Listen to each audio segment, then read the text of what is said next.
My name is Megan and welcome to Wanderlust Voyages.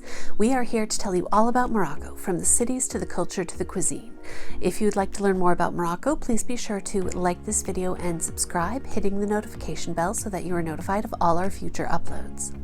Today I'm going to be continuing in the theme of our last few videos of health and safety and address the question of, are LGBTQ travelers safe in Morocco? Now, before I get started, I do want to give a quick disclaimer. I am not a part of the LGBTQ community, and so this information is not coming from personal experience. I'm afraid I do not have that perspective to share with you. What I'm going to share is information that comes from research as well as from the experience of some of our travelers who are part of the LGBTQ community. So, to address the first question is it legal? Unfortunately, in Morocco, it is technically illegal to be homosexual. However, this is something that is rarely enforced. And when it is enforced, it is only against locals. This does not really apply to foreign travelers. That said, it does still mean that you should be cautious while you're in Morocco. The way one of our travelers put it after he traveled there with his partner is that it's kind of a don't ask, don't tell situation, where if you are not flaunting it, then there should not be any issue. He did not feel unsafe, but he did not feel that it would be a good idea to be open about it. So that is the feedback we have gotten from people who've experienced it for themselves. So that's legally. What about every day? Well, people in Morocco tend to be very open and accepting of travelers, and they don't try to enforce their beliefs and morals on other people. Just like with religion, they don't care if you're not Muslim, they just want you to be respectful of their culture. And so the same thing applies to LGBTQ. So one of the big things is no PDA. Now, this of course applies to heterosexual couples as well. PDA is prohibited in Morocco.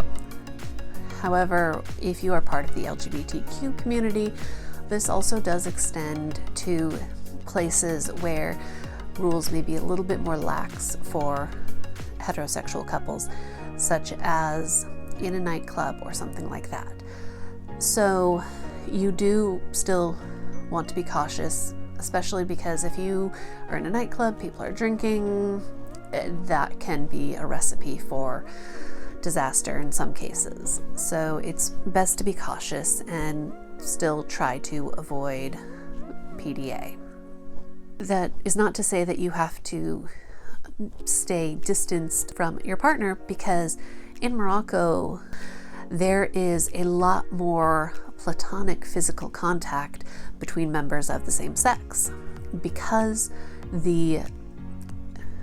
socially there's a lot more segregation between men and women, it is not uncommon for a man to put his arm around another man's shoulders, or hand on the leg, or even holding hands. All these things that to Americans may seem a little bit unusual, but perfectly normal over there. So keeping along those same lines is perfectly fine. And for women as well. Women in general, the world over, tend to get a little bit more of a pass on platonic physical contact, and the same is true in Morocco. You'll see women walking arm in arm together, or sometimes even holding hands, and they're always hugging each other. So it is not at all unusual. So what about hotels? Are you able to stay in the same room together? Yes, absolutely. Not only is it very common for travelers to be sharing a room no matter what, it's also not uncommon in Morocco for members of the same sex to share a bed. So don't worry if you are booking a hotel room, you don't have to ask for two beds.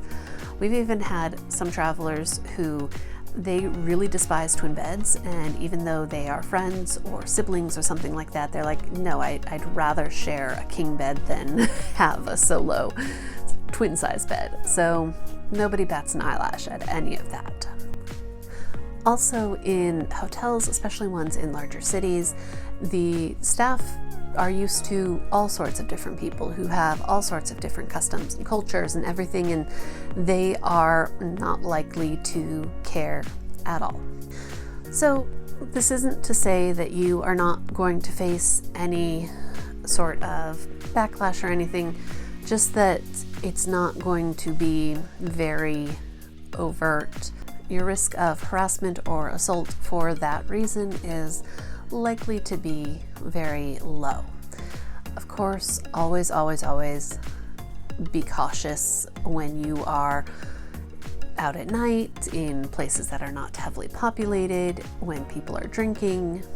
And I know Morocco, Muslim country, but large cities, there are a lot of bars, a lot of nightlife, places where people drink. So be cautious. Another question we've gotten has been about bringing things like HIV antiviral treatments.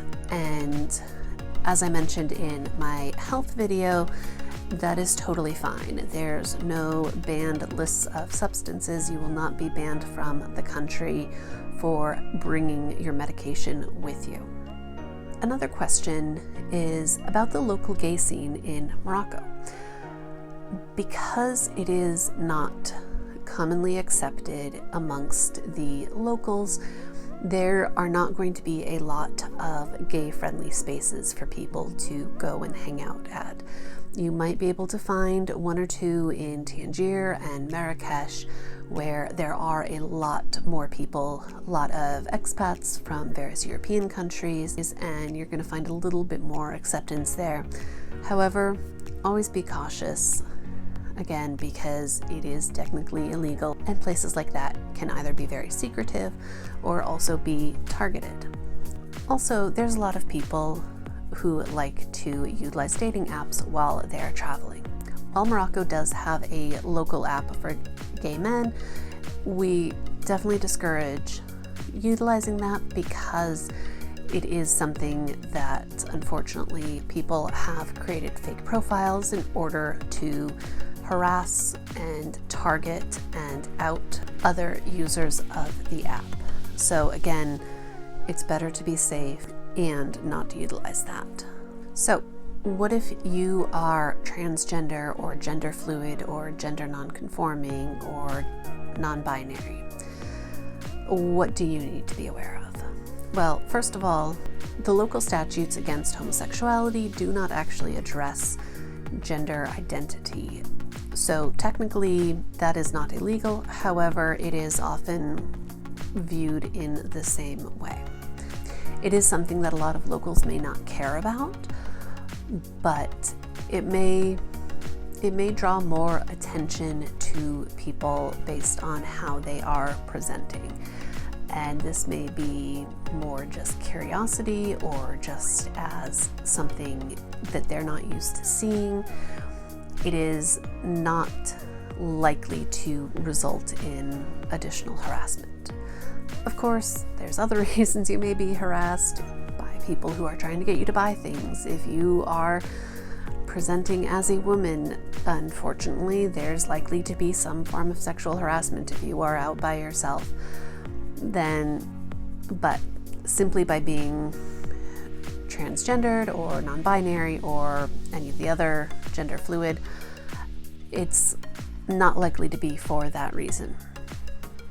There's also not a lot of truly gendered spaces for travelers, as even though local women don't usually hang out in the cafe where men sit and smoke and people watch and drink tea, that doesn't mean that women are not allowed to be there, and a lot of travelers are. I've often been the only woman in a cafe because I'm there as a foreigner.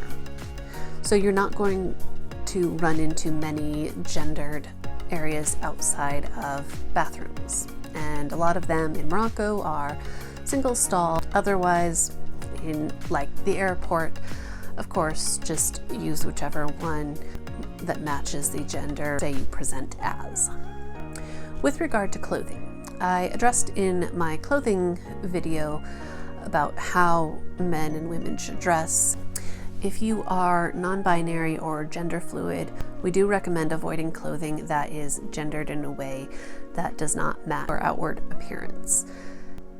This is a little bit of a tricky thing for me as an outsider to the community to explain. I don't want to, by in any way, say that you have to fit in this box or that everything has to be gendered, but I'm just trying to explain that from a culture that does see a very clear gender divide and that you are one or the other and you have to conform to this or that.